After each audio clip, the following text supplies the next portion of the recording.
chat.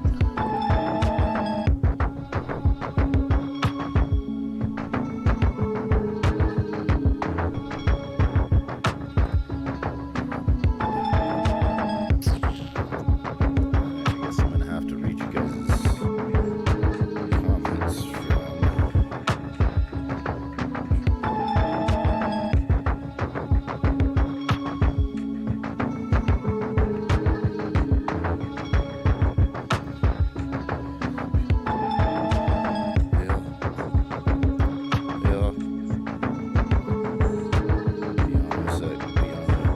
Be on in a minute.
Hey, hey, hey. What is up, all? How's everyone doing? Let me know if you can hear me all right. So, for some reason, I can't see the chat. It's always something with OBS, I tell you what. I guess I'm going to have to look at it on my phone to read you guys' comments. That sucks. I don't know what the deal is. It's just all black. But let me know if you guys can hear me and everything sounds all right. All right.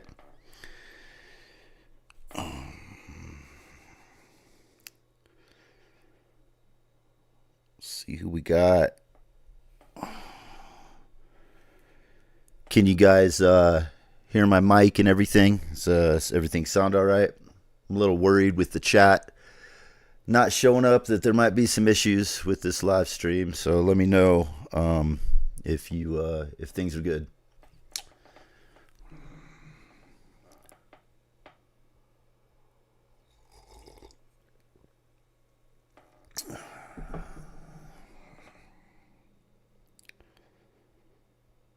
Sounds good? Sweet. Thank you, Viral. Viral Beats in the house. What up? Thanks for jumping in, man. Trusto, how you doing, bud? Thank you guys for being in here. George G's. What up, George? You out slinging some conduit today, man? Doing some big wire pulls? I'm not today. Twin Cities Oxygen, what's up, dude? Welcome back. Yeah, that was not much of a little break. I decided, I don't know if you saw my video I made the other day. I decided I'm still gonna pop on once in a while. Just kind of taking a little bit of a backseat in other aspects of social media and whatnot. If Dots, hey, how you doing? New synths? No, not for me, but yeah, did I spell it wrong? No. Yeah, there's the Behringer things. I thought I'm just going to go over some of the new stuff that's popped up. Let's see. Dope beat. Thanks, Viral. Yeah, it's just something I threw together in Studio One with some stuff. Just made a little intro. I'm going to work on a better little intro logo, try and make it a little cooler. Let's see. Hey, Thomas, how you doing? Thomas Sion. See, back from mom's. Right on, man. Always got to give love to mom. All right, guys. Thanks everybody for jumping in here, doing the biggest gear swap of my life right now, and also just got a job offer. So good stuff. Nice. If Dots, awesome. Give you much luck. I have some big news coming on that department for myself, I think. But I'm not going to go into it just yet. Let's see. Yeah, social media is exhausting. I don't blame you. Yeah, it just kind of got to me last week. But yeah, I'm feeling. I enjoy doing YouTube. I enjoy all you guys, the community. I like to talk about gear. I like to, So I figured I'm not gonna let a little bit of like weirdness from some people that I don't even know who they are throw me off my game. A lot of encouraging words from you guys out in the community and stuff meant a lot. It really pisses me off I can't see the chat on the screen. Sucks having to look at my phone. Did 20 more for Lamar. Uh-oh, you guys doing push-ups? I'm almost there. I think next week I get cleared from the doc to do some physical stuff, so I can almost do some push-ups again. Maybe I'll join in one of you guys' workouts you guys do over there on Monkey Island. But yeah, man, I was going to just talk about some of the new gear that's been popping up. I'm going to set this down. Forgive me if I don't see your comments right away. I'll try and keep up on them. It sucks having to look at the phone, look over here with the screen over here. Oh, by the way, I got the new camera and light. Does it look pretty clear? Much better webcam than the one I had. Seems like a pretty clear image. Does it look all right on you guys then? Pretty stoked. I was just getting that thing going. It's this crazy one of those ones that follows you around and all that jazz. So, all right, let's jump into what I was going to discuss here. Let's see, where should we start? Let's just start here on. There was a leak. I'm going to take these off for a minute. Well, I'll leave those on. Let's see. Oops. History. Let's see. Pause this. I started watching part of it earlier and figured I'd stream it. So I'm going to switch over. All right. So make sure, hopefully you guys can hear the audio in this. Took me a little while to set up the new camera and all that. But there's a leak. There's a new little one of the devices from Teenage Engineering. From the, what is it? The KO, the knockout, the big one, the sampler and whatnot. A lot of people really like that thing. I haven't used one. I do have the PO. I'll show it to you guys. It's the little one. I got a little MPC case for it. The little guy, the calculator style one, the PO33, the original. And I love that thing, man. That's a cool little thing to just mess around with. I used to bring it with me, use it in the truck on lunch and stuff like that. But I don't know. So I'm not sure exactly what this new Riddim one is, but let's just let's watch a little bit and go full screen. And tell me if you can't hear the audio, or if you can. The audio from the video.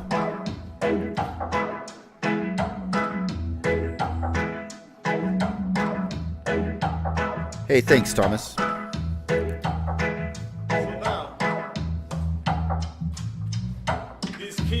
Sounds good? Right on. Alright, so this thing's inspired. So I'm trying to figure out, this is like a leaked video.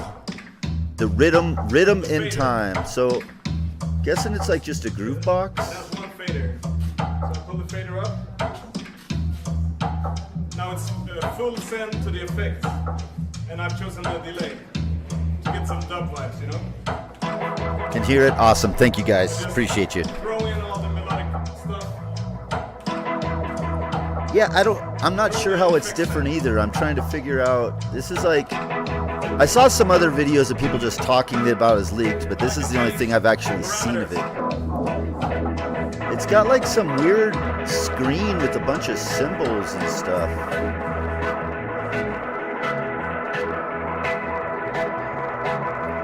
So let's skip ahead.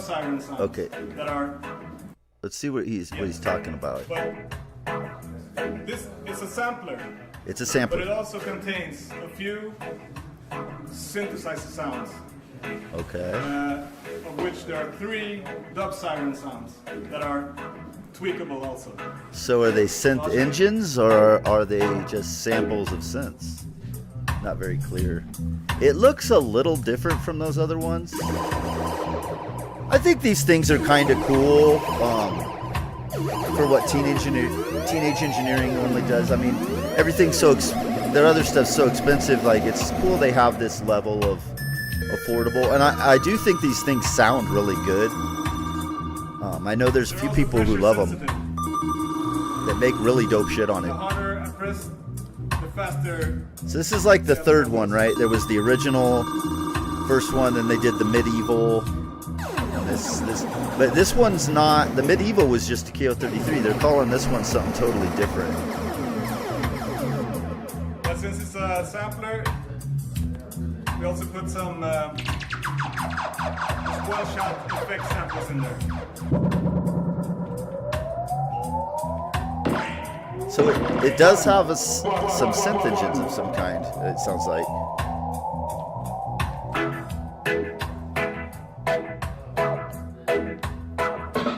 It's a cool video.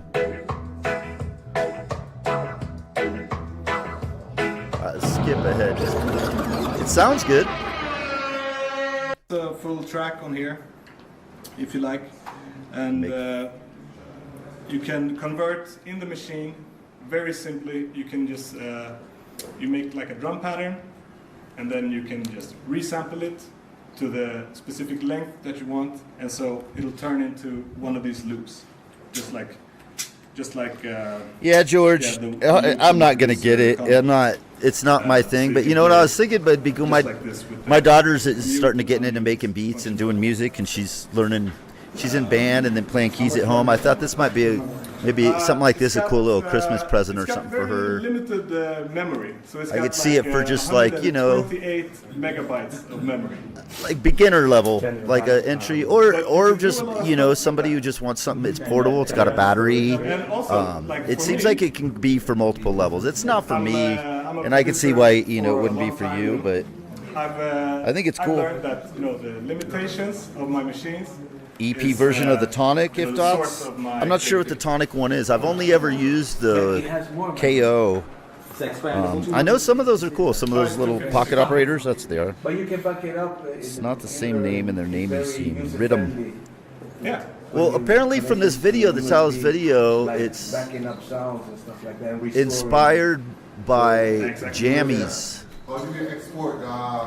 Jammies inspired the new drum machine. So you can hook it up to your computer. So it's inspired by, is Jammy, I'm not sure Jammies is, sounds like maybe a reggae artist or something. So you will have it like in one file. Everything is there. Just Riddim. the way you produce it and program That's why I was thinking it kind of sounds like almost like a Jamaican rhythm, like play the riddim. Actual music. You have to record. Sounds big on their system for You have to sure. record the audio. Okay. Oh. Yes. You can synchronize it. She got Twin Cities accent. She got riddim. Just in case I want to say we did. All right, we'll skip ahead here. So I don't know. It looks like it's kind of cool. What are those things like? $300-$400 or something for the sampler, and it seems actually pretty decent for what it is. Not for me, not for a lot of people, but shoot, I think even you guys ever follow Eddie Leonard? I love that guy's channel. Does sampling.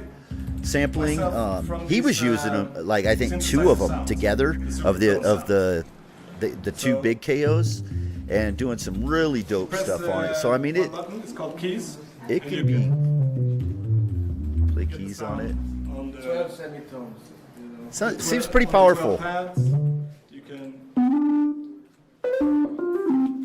transpose it Yeah, I don't know how different it is from the other ones. I haven't used it, but it seems like maybe it's just they're doing. And you don't want to play on these pads. But I want to see a can close up just, of that screen. I looked at the Plug picture, it in, but it's very easy. there. Look at that. Let's go back to that real quick. Plug it in, it's very easy. So that's the screen. Sound, main, tempo. So those push button, like touch. I wonder if those are touch screen functions. Interesting. Oh, well, yeah. I was just going to check it out a little bit real quick. We will move on. I'm not a big teenage engineering guy. Like I said, I do love that KO, that my little pocket operator one I think is dope. Here, let me grab that and show that to you guys real quick.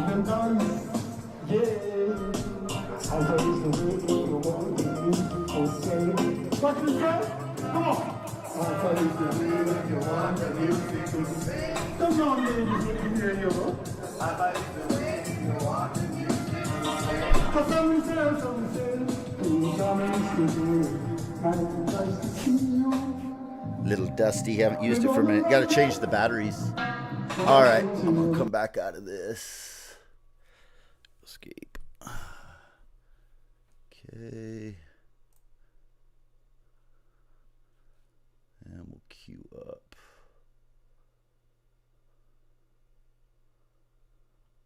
Go next. Do this one next. Do the Hexdrums next. But real quick, I'll show you. That's the dope little MPC XS case I have for it. This thing's cool. Memorize the buttons and stuff. I just wish there was a way you could turn it off, because the batteries just die after a while. There's no on or off button. But damn, I feel bad I can't remember the company I ordered this case from. Shit, what are they called? Not Curry cases. They're on Instagrams where I discovered them, but like super cool. They do all these little cases for different things, and I just love the old school MPC. It's got nice, actually like really nice, good little rubbery pads. So anyhow, check in on the chat. If I was getting it for a relative, I'd look at the Ableton Move, I think. Yeah, good point. Good point. Those, how much? Those are quite a bit more, though, aren't they? Not those are like over 1,000. I mean, I don't know. I haven't really looked into it. The Tonic is a port of Microtonic to a physical box. Basically, it's a full-on drum synth. You can port drum patches between the VST and the hardware too. Oh, that's dope. That's super cool. Yeah, I know. I've heard a couple people mention that they like that one a lot. They're $299. I had one and moved on a bit, but it's not terrible. Oh, the KO2s, yeah, $300. I mean, that's not a bad little thing for a groove box, you know. Like I said, not for me, but I could see a 13-year-old being super stoked on it. The KO2 screen has that also. Oh, the relevant part of the screen lights up when you say, I see. Okay. All right. So it basically is just another version of the KO2. It sounds like. Because doesn't that have basically the same thing, like sampling and like has a couple synth sounds? I have the Casio MT40 original slang tang machine. Nice, George. George has some stuff. I tell you what. Viral says nice. Oh yeah, isn't that dope, Viral? I love it. Yeah, when I got that, it made me use the pocket operator way more, dude. Like super cool. My son likes to come play with it, and then I stole it back from him because I was bringing it with me to mess around with on lunch breaks and stuff. But maybe I'll give it back to him because I'm not going to be having. It's going to be a little different situation for me on that coming up. Let's see. Love the format. Yeah, same, Thomas. The Move launched at 400, is now 500. Okay, so that's not that big a difference. What up, Tripwell? Thanks for joining in. So disappointed in the Hexdrum. Are you? You know, it's kind of basically sort of what I thought it was, but, you know, I'm with you on some aspects of that it's not. Let's jump over and let's just, I forgot I had this. Why do I have that chat window that doesn't work? All right. we'll listen to their little demo. This dropped today. The thing I'm most disappointed at is the price. I think it was $1,569 or something like that. On Sweetwater is one of the only places you can get it other than ordering directly from Erica Synths. But I was like, really? I was thinking it was going to be around $1,000. It is analog. It's got what, 10, well, almost some analog. It's got what, 10 different, you can load samples on some of it. I watched a little bit of the Loop Pop video. This demo doesn't do much for me. Some of it's cool. I mean, it seems cool in some ways, but definitely I like my Percon's HD01 much better. Which they obviously don't consider it as high. I mean, Percon's is still pretty expensive compared to this. People really like those, in the Eurorack crowd, really like those hex inverter drums. I have a buddy who really likes them. A lot of people are really excited that this, have been waiting for this. And I've been waiting for it because I was really wanting to pull the trigger on a Pulsar 23 with Soma. I've wanted one of those for a long time. Don't need it, but if I was going to add another drum machine at all, I would want it to be sounds that I can't already get or don't have. And the Soma's pretty experimental in that way. Don't think I'll be grabbing one anytime soon, but if I don't know, in the next year or two, if I come across one on a good price used, I might snag it. Yeah, this thing, I mean, it sounds good and stuff. I don't know if it's got, like on the Percons, the Perkins HD01, you can do parameter locks on the fly for each step. I don't know if this has that, and that's kind of would be a big deal breaker. We got the bass line and the echo locator. The echo locator's dope. I should put that up on a video soon. I've been using that quite a bit recently. It's a super nice delay. I like Erica Synth stuff a lot. I do. This one's just not. I thought I'd be a little more hype. What are you guys thinking about it?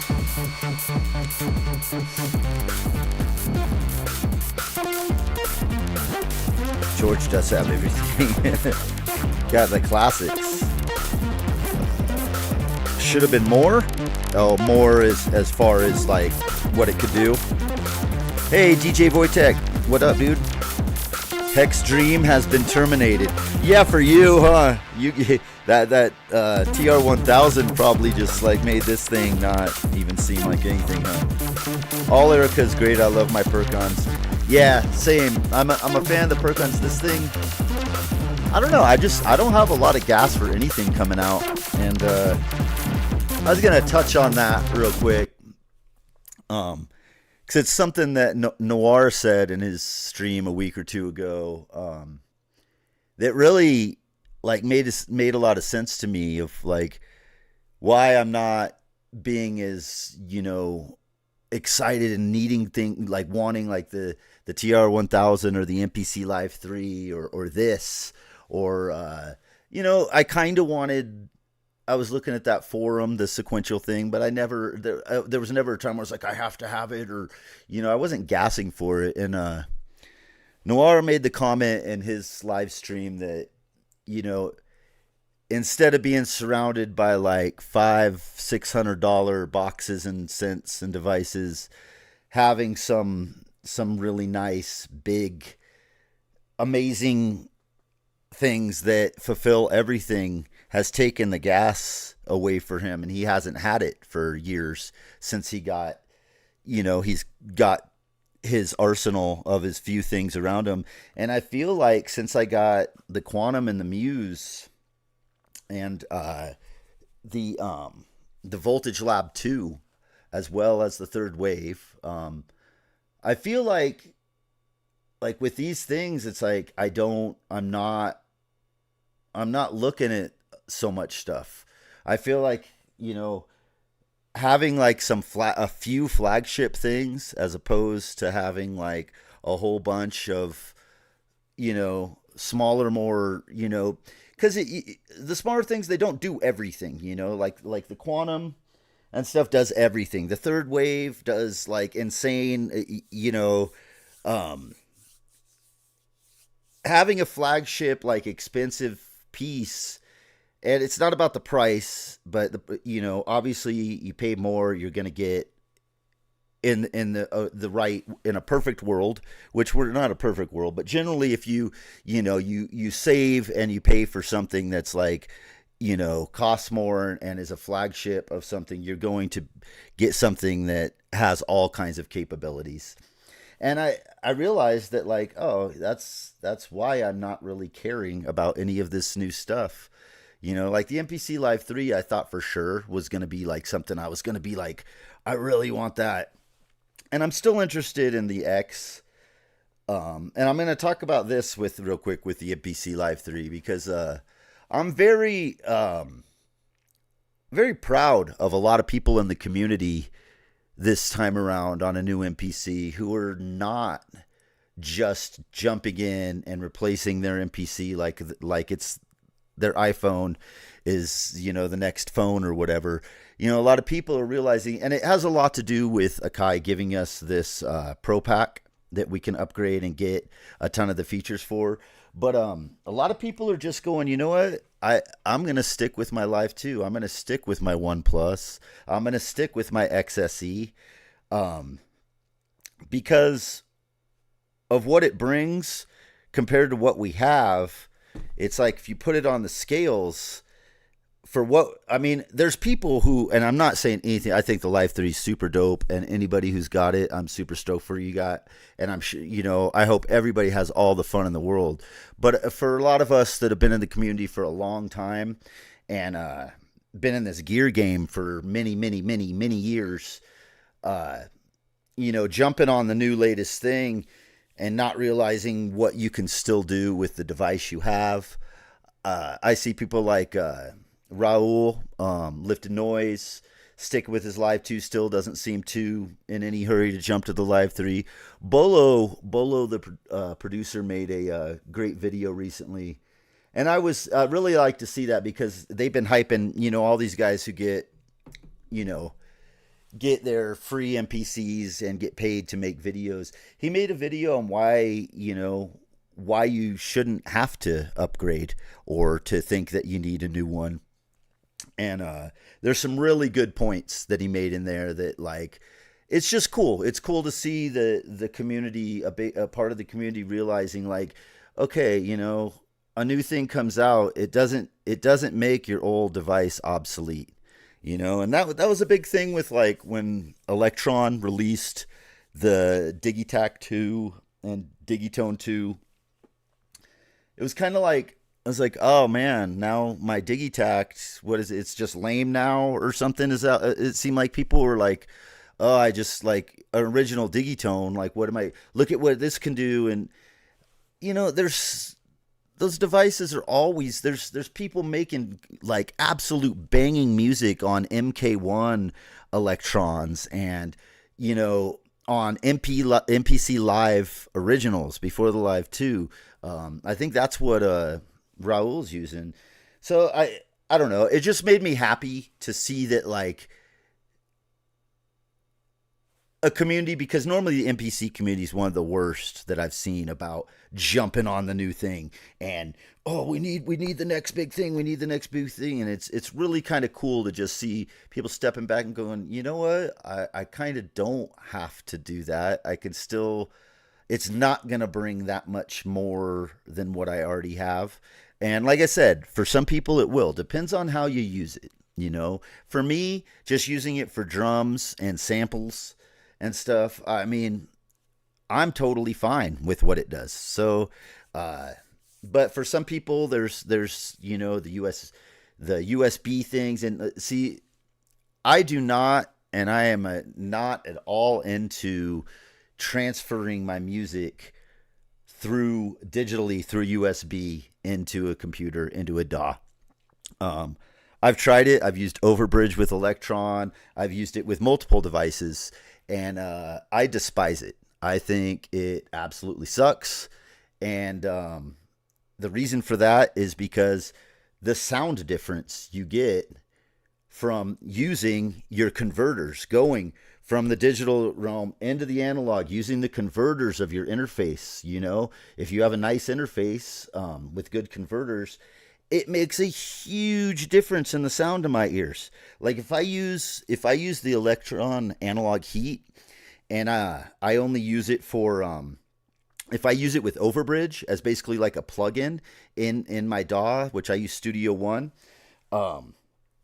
it does not sound anything like plugging it, my instrument, whatever it is, directly into it and then running that into my interface. I mean, it's like night and day. The sonics, the punch, the real, the analog crispness isn't there going through USB. And with the MPCs, they sound so, these new MPCs, they're so, let's just say neutral, flat. Like they don't have any kind of coloring or sonic, which I don't complain about that like some people.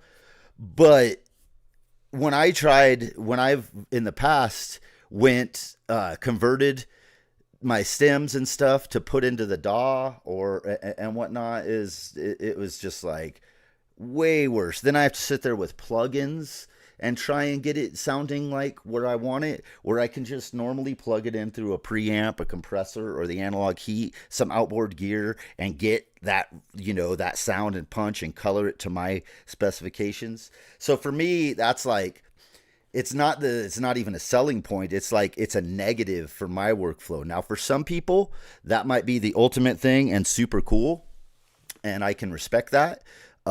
Everybody's workflow, we all have a different style, different what we want. But for me, like to my ears, like I have to go in direct out of my inputs and outputs, or I do not get anywhere near the sound level that I want. And what I'll have to do when I do that is then add a bunch of plugins and do a bunch of stuff in the DAW where I don't want to do that. I want to just put my music in, minimally mix it. I mean, if you get it as good as you can sound, as you can get it sounding before it gets into your DAW, then you're 90% there. You got to just do some minimal mixing, maybe a little limiting or something, and then or whatnot, and then your track's done and it sounds great. Just going in like raw like that, of just the digital to digital with no analog in between. Oh no, sir. Not for me.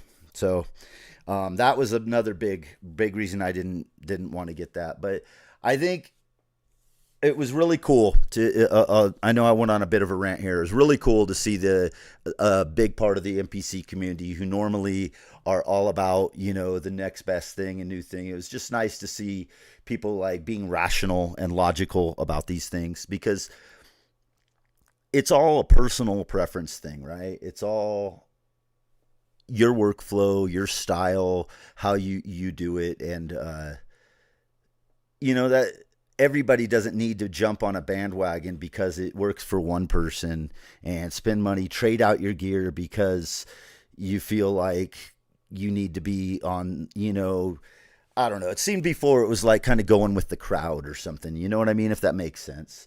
But I think for a lot of people, and I do think it's an absolutely amazing device. I am interested to see when they drop the X, because I'm into the X as my the workflow with all the different knobs, all the Q links is a huge difference in the workflow on the MPC. So I'm not, again, knocking anybody or talking smack on the device. I just thought it was cool to see a lot of other people feeling the way that I did, that like, you know what, I don't have to go grab this just because it's new.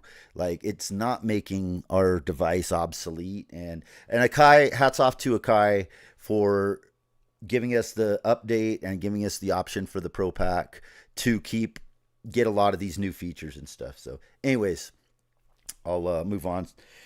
We'll go over the. Let's see.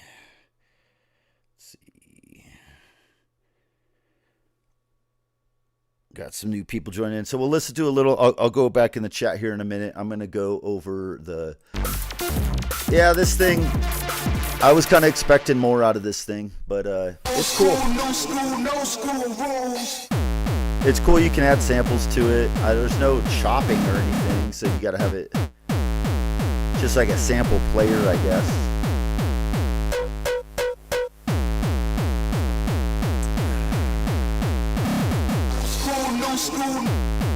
I'm way behind. Sorry, guys. I went on a long ass rant there.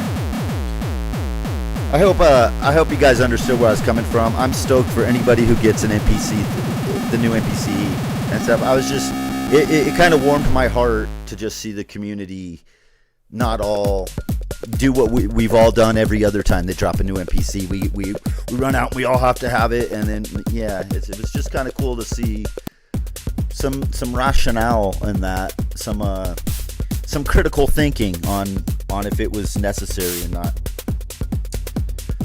So yeah, this thing, that's the way this thing sounds. It's cool. I'm sure a lot of people are going to be really hyped on this.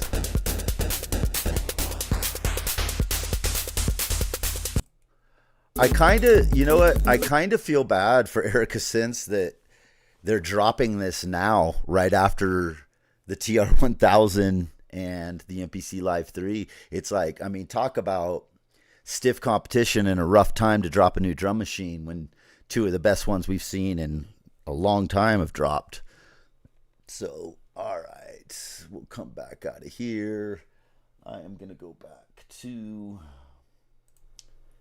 Yeah, I'll jump back in the chat here, guys. We're going to watch another video on. There was a couple other quick things I was going to go over, but let me get caught up with some of these comments. I apologize. See who all joined in here. Let's see. Somebody else jumped in, I saw.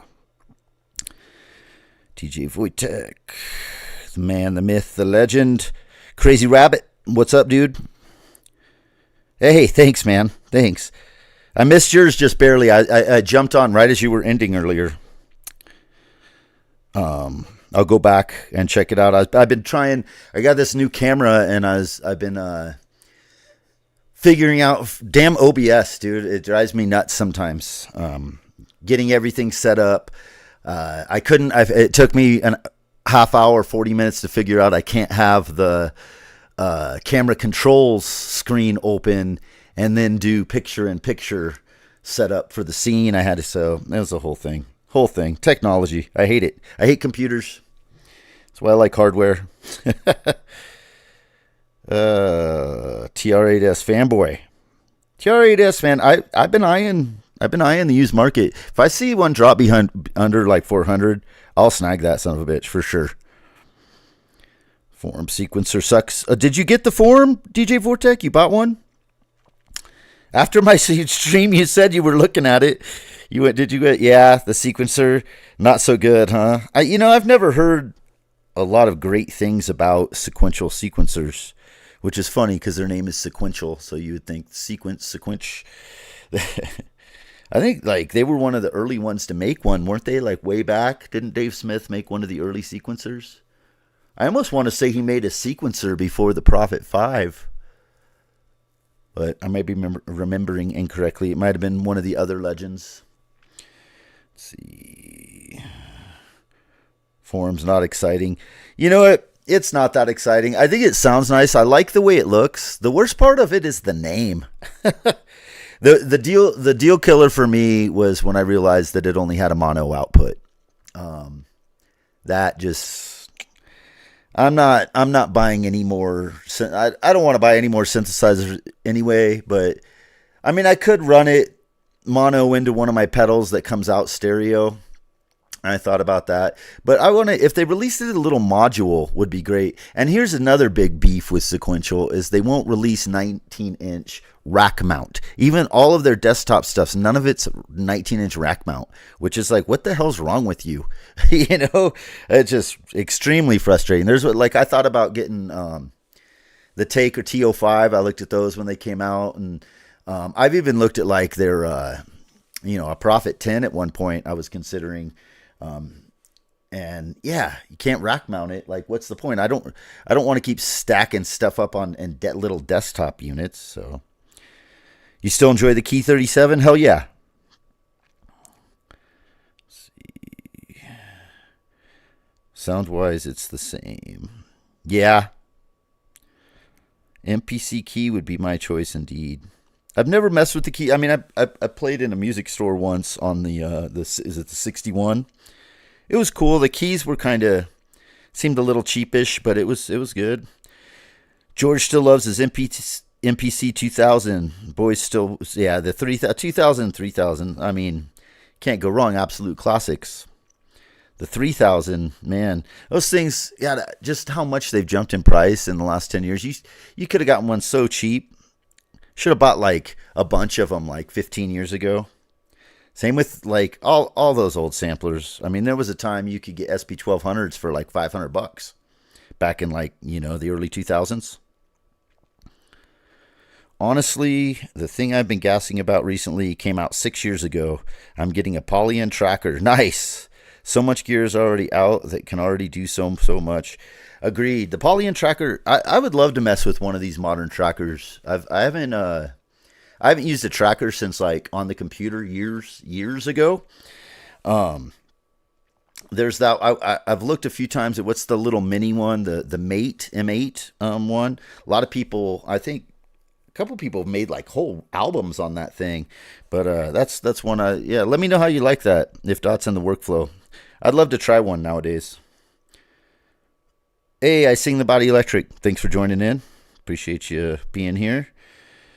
I understand the point, trade a living, but Hero shows us big. Yeah, I mean, like I said, there's people who are, like, for some people, like, it seems like perfect for This World Needs a Hero. I mean, he's killing it on it. Like I said, it wasn't, what I'm saying is not about anybody who's getting it. I was just saying it was nice to see people feeling the same way as me, as I did, and to see that reflected even amongst the big YouTubers making a video about it, and seeing a lot of people feeling the same way. It was just cool. Yeah, Hero's killing it. And there he is. This World Needs a Hero. What up, dude? Yeah, killing it on loving your new Live 3, man, it looks like. And that's super awesome. Super awesome. Thanks for joining in, Hero. Let's see. Viral says 100. Is MPC currently in 115 to dynamic range? And a good converter will give you private dynamics on input. Okay. What up, Tactical Mini? How you doing, man? Love your Audient ID 44. Let me ask you, Tactical. You're a big MPC user. Are you a fan of going in and just putting your stems directly in, or going through USB into your DAW, or are you like me where you George concurs, like the difference in sound of going through your interface and using the actual A to D, D to A converters? Like, does that make a difference for you? The Pro Pack is not free, George. It's $100 right now. I think it goes up. It's supposed to go up, but for a limited time, it's $99. Which, you know what? For all the features they're giving us and bringing us like up close to that Live 3 level, with my XSE, it's, I'm okay with it for what they're giving us. Now, I will say that the time stretch algorithm was supposed to be all improved, and it's still kind of I'm not really impressed with the time stretch, but that's not why I got it. I got it because I wanted the clips and the new reverb and the articulations and stuff that you get. Haven't checked. Pro Pack is not free. Here already answered. Let's see. Sorry guys, I'm so behind. More exciting by Perkins or Soma's drum machine? Yeah, same. Perkins to me, I don't see this Hexdrum, like, I don't want to say it doesn't hold a candle to it, but to me, I'm just not into it. And yeah, Soma's, like I said, if I get another drum machine, it's probably going to be the Pulsar 23. That's one I've looked at for years. Let's see, they should have dropped it during Super Booth. I know. I think they literally dropped the ball by waiting for Roland and Akai to get theirs out. I think it's a lot of people are going to be like, nah, that would have jumped all over it. Let's see. So true. I wanted to buy Hexdrums, but stay with Perkins TR1000 comment. Hell yeah. I mean, DJ Wojtek, you got the dream set up there, dude. Casio needs to make a comeback. What is Casio dropping? What is it? They got something new coming out? One thing OBS gets me with is that I always forget to switch the title of every stream. Yeah, there's a few things. I'm still kind of new to it. It's only been like a couple months, but it's frustrating. For some reason, sometimes when I go on, like my cameras aren't on and stuff. So I don't know. I hate having to look at the phone to read the chat. I apologize, guys. For some reason, that's another thing. The chat's just a black screen. Makes no sense. Let's see. Well, see if I can get it to work now. Now it says something anyway.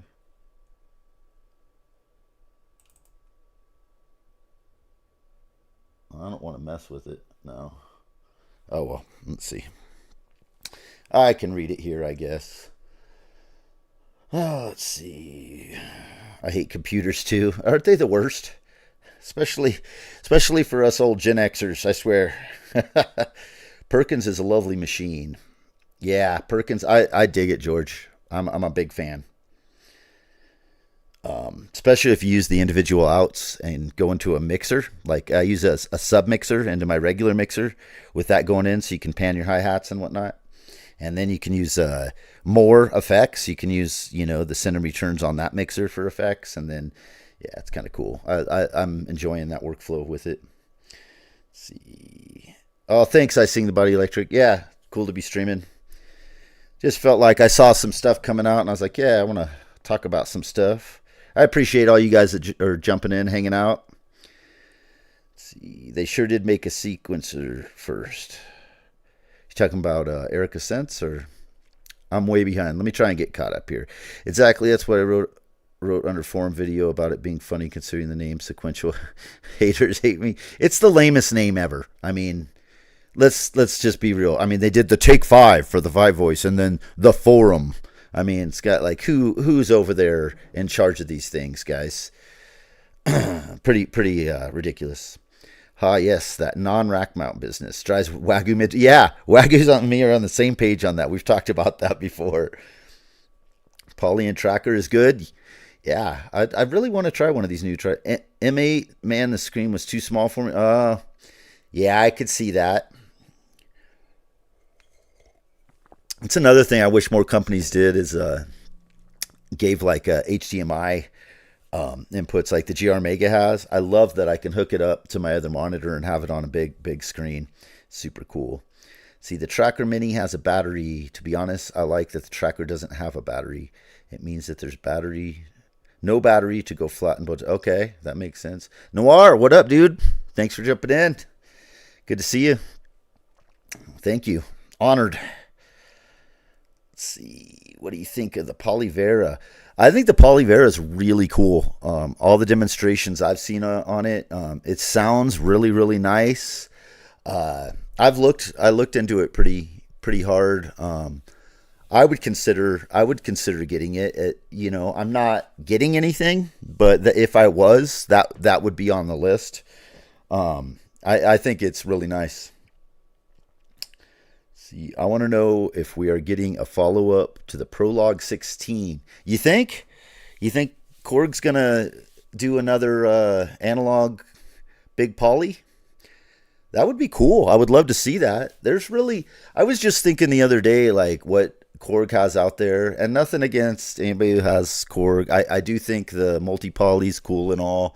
But there's nothing really super exciting for who they are, Korg. I mean, I would expect, like, I don't know. They've done all these like lower, kind of more budget friendly plastic, the all those, what are they? The Op 6 and that whole line. And then yeah, the Prologue, I don't know. I've never like thought it was super great or anything. I only got to play one once, and it sounded good. I would like to see them do something, especially I think Roland, after this TR-1000 and the response it's gotten, is going to do something more with analog.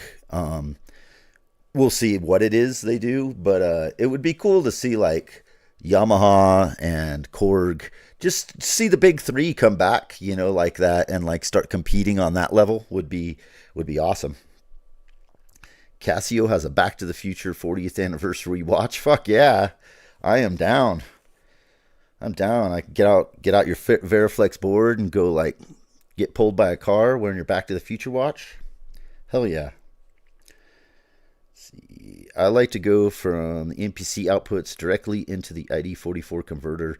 Okay, yes. Into the returns. That's what's up. Tactical knows. See, that's how you get better sound. I don't think people realize that going directly in digital to digital without using your converters on your interface or any of your outboard gear, you're really cheating yourself, in my opinion, and a lot of people would agree, I think, sound-wise, for sonically. Do a comparison, but that also has to do with how good your interface is. If you just have, just some little Focusrite or Presonus little thing or something, you're not going to probably be able to tell. But if you have like a decent interface that has good converters on it, and the preamps you're gonna notice. And especially if you're going through, if you go through outboard gear like a compressor, preamp, like I said, the electron analog heat, night and day difference from using that stuff to me inside the box. But, it all depends on what you want out of your music. There's nothing wrong or bad about direct, stemming out directly over USB or whatnot. I'm not ever going to criticize that, but for my music and my purposes, I just don't like it. I don't like the way it sounds for when I do a A/B comparison. And again, that has everything to do with your audio interface and what outboard gear you're using. Let's see, Roland equals TR Yamaha equals. Oh yeah, I didn't talk about that new MDOXM thing. I wasn't very... that was covered pretty in depth, and I just wasn't that,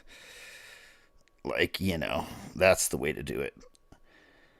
Samurai is a fun character. He shows me lots of love, Thomas. Oh, yeah. Thomas. Oh, yeah, Samurai is definitely a fun character. PS5, VR, Korg, we are waiting indeed. Yeah, it would be nice to see something from Korg. It seems like it's overdue, don't it? And again, I thought the multi-poly's cool, but I don't know. I've heard some people say that there's not that huge of a difference sound-wise from the VST. I'll just leave that there because I haven't tried it. I don't know, but that's out there in the world that people are saying that, and I kind of feel that way with some other things. I sort of feel that way with the Arturia Mini Freak, actually. That I sound-wise, sonically, I don't notice that huge of a difference. Individual outputs are a big selling point when it comes to a machine. Hell yes, George. 4 singles or 2 stereo outputs. Giant. That's why when people were like, why do they call the TR-1000 professional? I was like, have you seen the back of it? The back of a machine, the I/O, to me, determines how professional of a machine it is. And got to go back to sleep. Hero, do you ever sleep, dude? You were up at middle of the night streaming. You're up now. But all the homies live streaming right now. Hell yeah. Hero, you keep up doing your thing. If you guys aren't subscribed to This World Needs a Hero, he's live streaming every day, doing live jams with his, he's got the MPC Live 3 now, the TO5, just really doing it, making music and jamming and doing it every single day. I think he's trying to go, he's already a few months in, he's going to try and go every day of the year like they did over Monkey Island. So everybody go subscribe to This World Needs a Hero and give him a follow, give him likes, and give him he's killing it. Get some rest, hero. You need it. What's up with Korg this year? Doesn't seem like a lot. Out of this world. Catch you later, George. Thanks for dropping by, man. Appreciate you. Let's see, Korg's going to release the Drumlog 2. No UI enhancements, $9.99. Are you serious? No. Stop. I feel like the release schedule is just playing Yahtzee and picking from a table of options. I take advice about audio interfaces. I mean, Thomas, I'll give you the best I can. I've never bought like super high end ones. I'm not like an expert by any means on anything. You know, everything here is my opinion and how I use it. I personally have right now the Arturio Audio Fuse Studio, and I love it. I think it's got great sound. I know quite a few other people that use it. But that's probably the highest level of an interface I've had up to this point. I know there's super high end ones, so I'm probably not the best one to give advice, Thomas, on that. You shouldn't probably take my advice on anything. It's all relative to my work style, my flow. I am no expert. I am just passionate and love this stuff, and I'm into it. I'm opinionated sometimes, but as I say, it's my opinion, and I don't expect anybody to take it to heart or to think that it has anything to do with your workflow, work style, what's going to be your thing. So let's see. IntelliGel Jelly Mix is going to be an instant buy from when it comes out. I haven't looked at that Twin Cities Oxygen.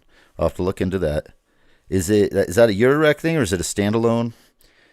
Let's see. Maybe I was gonna watch one more video real quick, guys. Let's see. Go back down. I wanted to check out because I thought this was pretty cool. Where is it? Oh wait. Ooh. I had it queued up. Oh, here we go. All right, let me get it started here. Okay, I'm gonna switch over. Watch one more. We'll just watch a little bit of this video, and it is see the new pedal from Strymon. Who doesn't love Strymon pedals? This is the Oliveira Oil Can Echo. It's like a interesting vintage delay. I really just was kind of liked the way this thing sounds. Super cool.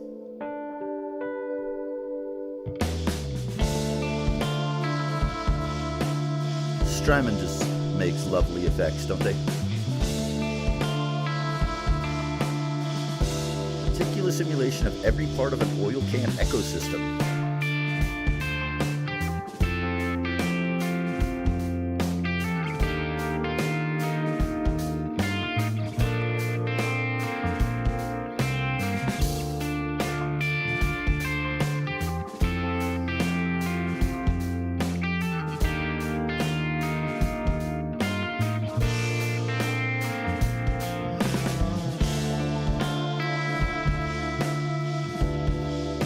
Got a nice tone, I think. Really kind of almost reminds me of like old like surf rock kind of tones, like Dick Dale-ish, but darker.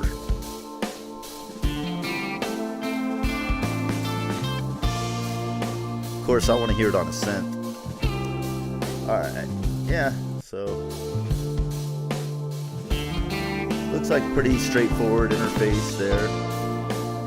Yeah, I don't know. Just a cool little effect box from our friends over at Strymon. Let's see here. We'll go back to... What do you guys think of that one? Anyone want to jump out and grab that? I don't think I'm going to run and buy it. I just got that Echo Locator not that long ago from Erica Synths, and that's been kind of filling my... scratching my itch for delay at this point. So let's see. You don't like the sequencer of multi-poly. Hey, Conductive, didn't see you jump in. How you doing? Sorry if I missed anybody else jumping in. Looks like Heavy Cap. What's up, man? Thank you for joining in. Nice setup. So, what's the verdict on the Hexdrums? You getting one?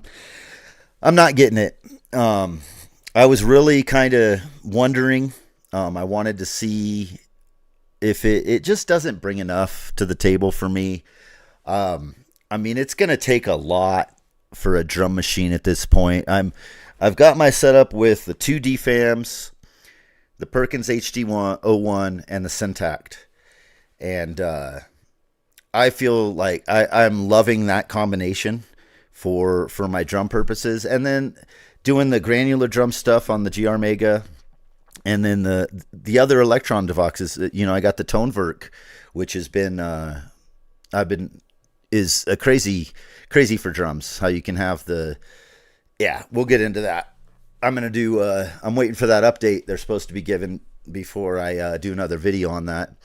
But yeah, I think it's super cool. I love Erica Synths. I just feel like they kind of dropped the ball on their timing on this. Just a couple weeks after the TR-1000 and the MPC Live 3. I really love them as a company. I think Erica Synths is awesome. I really like what they do. I think Hexdrums is dope. A lot of people are going to be stoked on it. What would have probably got me more interested is if it had all of the inputs for voltage, like the Eurorack versions of the hex inverter drums. If I could incorporate that, modulate it with my semi-modular gear and the voltage lab and stuff like that, that would be a lot more enticing and interesting than just what it is. But I think it's cool. I think a lot of people are going to like it. But as I was saying, if Noir's still in here, what he mentioned a couple weeks back, I agree with. Once I got, instead of buying more $500, $600, $700 boxes and synths and stuff, having the Muse and the Quantum here with the GR Mega and the Third Wave 8M, I feel like I don't have gas for anything right now. It's because it's the only thing that I would see myself getting in the next, and there's no hurry, would be an Access Virus. Would probably be the Access Virus TI or something, would be about the only thing that I would see. And I don't even need that, really. I mean, and at this point, I still have the Hydrasynth and the Mini Freak and stuff, and I'm not going to sell them anytime soon, but I just don't really feel the need or want to play on them. And I know a lot of people are doing some selling off gear, purging their gear and switching stuff out, and that's cool. I like to see people finding their workflow and work style. For me, I decided I'm not going to sell anything because, I thought about getting rid of the OG Digitone and Digitact and whatnot, but I'm not going to do it because I have other uses that I realized I can use those for. That will come into play here in the studio, and I'm going to do a video about that, of ways to repurpose old gear and how things aren't as obsolete as companies tell you they are. When the new thing comes out, it doesn't mean that your old thing is no good anymore. We need to stop treating our music gear like it's going to be, especially an outboard, piece of a group box drum machine synthesizer, isn't something that's relying on isn't going to be supported, and your battery is going to die, and it's not like your iPhone, you know what I mean, or your Android. I want to see people really realize and that old gear is just as viable and has a purpose too as the next big hot thing. But Noir's point there of having just a few really good pieces killed his gas. And I feel like over these last months, all these, if this was a year or two ago and a new MPC dropped and, the Hexdrums and everything. Now I did get the Toneverk, but it wasn't a gas purchase. I I have some purposes for that I want to incorporate with the GR Mega into a certain aspect of my studio. But yeah, I would have been like all over this stuff, and it's nice to like see all these new things and just being like, it's cool. I like to check it out, but I have no like rush or anything to buy it. I mean, the TR-1000, I really looked out hard. And I thought about it. In the MPC Live 3, those first few days, I did have gas. Don't get me wrong. I was like, oh, I kind of want this. But then as I sat back and looked, I was like, man, I don't need these things. Like I have more than enough to suit my needs. So anyway, been going on a lot of rants this morning, guys. Sorry, I'm all hopped up on the coffee. And gosh, it's already 11. I should be done drinking coffee. It's only my second cup, so. Let's see here. Hey, Thomas, no problem, bud. Anytime. Sorry, Beneath such. We'll probably be back later. No problem, If Dots. Thank you for dropping by. Appreciate it. How's this week? Let's see. Oh, hey, Vapors. What's up, man? Same as UAD for 250. Mo2 M4. Yeah. See, there's other people will be better at that, at helping you out there. Tommy Guerrero skin shape crumb bands. Tommy Guerrero from the Bones Brigade. I'm an old skater, so we talked about this, didn't we, Vapors? Skin shape crumb bands. Is that I know I've heard some of his music. He's a really, really good guitar player. If that's the guy you're talking about. Chilling for his birthday weekend. Oh, is it your birthday this weekend, George? Hell yeah. Happy, either belated or early. Are you opposed to drum samples? No, not at all, man. I mean, I use MPCs. I use Digitax, and I've got, I use samples. I use I still use an ASRX Pro for sampling. I love drum samples. I have no issues there at all. I do like to use the drum synths. Are fun too, I like to sample those. Let's see. Creator Virus makes Kemper for guitars. I've Kemper profile player is fantastic. Nice.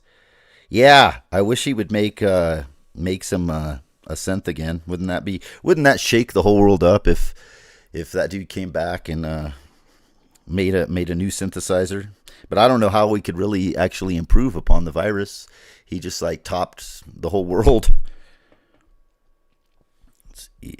I agree, but suspect the more and more hardware will have forced obsolescence introduced via Internet of Things smuggling and a reliance on web-based subscription models.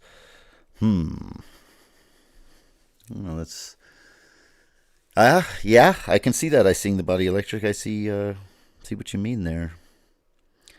I'm definitely getting the TR-1000 sometime next year. I can sleep on a Kai for now. Yeah, George, I've thought about that, like snagging one used or something.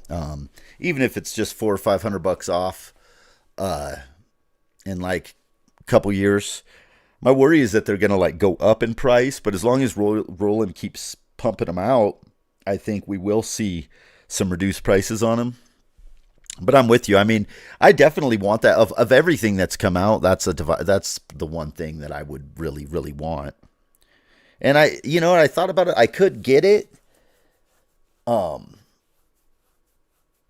I don't need to spend that kind of money on that. You know what I mean? Like, I don't need it is the thing. If I badly needed a drum machine, then I'd totally get it. But I far from need a drum machine, and just space already. Yeah. Tommy, yeah, his music is rad. Hell yeah. Psych rock type stuff. Yeah, I was listening to an album a few years ago of his. He came out with a new one. I missed him on tour once. I was in Reno, and he came through. When I missed the show, I found out about it the next day. I was bummed. But Tommy Guerrero, man, OG, one of the original street skaters. I think he was maybe the first pro street skater, if I'm not mistaken. Could have been Mark Gonzalez, could have been Gons, but those two, I want to say Tommy was like maybe the first in like 84, 85, and then Gons and Nodus. But I'm that old, bro. My era was the early 90s, big pants, small wheels. See, Friday the 17th. Oh, right on. So tomorrow. Well, happy early birthday, George. I hope you you do something cool, man. Hey, what's up, Quomestic? How you doing? I believe Roland are already dipping into that model. Wags told me one of their synths has a must connect to cloud setting every so many power cycles. Huh. Well, Wags knows, if anybody. I mean, that sounds... I believe that. Nothing wrong with drum samples. Hell no. All my drums are mostly sampled since the 90s. Same. I mean, I've been using drum samples for, decades. Destructo, you always need drum machine. Did you get it, Destructo? I know you got the Live 3. Did you get the TR-1000 too? Destructo, he knows drum machines. How you doing, man? I hope you're doing well. Thanks for jumping in. Sorry, I'm looking down. The chat's not working on my screen, so I'm having to read my phone. I'll try and look up. So I was gonna do a couple more videos on those Behringer minis. There's been 2 of them that have dropped in the last few days, but I don't know. You guys have seen those. What are they, like 3 voices? The Casio one, that's cool. I would have liked to seen if they thing. You know what the thing about these Behringer clones that I wish they would do is, like, instead of trying to make them exact reproductions, like made them modernized. You know what I mean? Better screens, more capabilities, more, like add to the past instead of just like recreate. It's cool, and it gives like somebody something maybe they wanted, but it's like, I don't know. It would be so cool to see like them take like one of these old technologies that they're bringing back, one of these old forms of synths. Because what's the synthesis in that CZ one? I forgot. I never got to use an original, but it's a kind of synthesis that, I don't know. Anyhow, that would be cool to see him do. You know what I mean? Just like bring it into the future, into now. Did you guys see my got my new Chase Bliss pedal shirt? Shout out Chase Bliss, one of my favorite pedal companies. Waiting patiently for my lost and found to arrive. It was cool. Synth Samurai did a great demo. Couple of them, I think. Go check it out with synthesizers. Synth Samurai's channel. He did the demo in the Chase Bliss Lost and Found with like the I think it was the Mantis. Really cool. I'm excited to get that pedal, and I have some plans for it. I think we're going to skip those Behringer videos. You guys can go look at those. They're just those little tiny, like, mini, what are their mini form factor. Those don't really excite me that much. And I'm sure you guys can see the videos. Phase distortion. That's it. Thanks, George. Yeah, I never got to mess with an original. Let's see.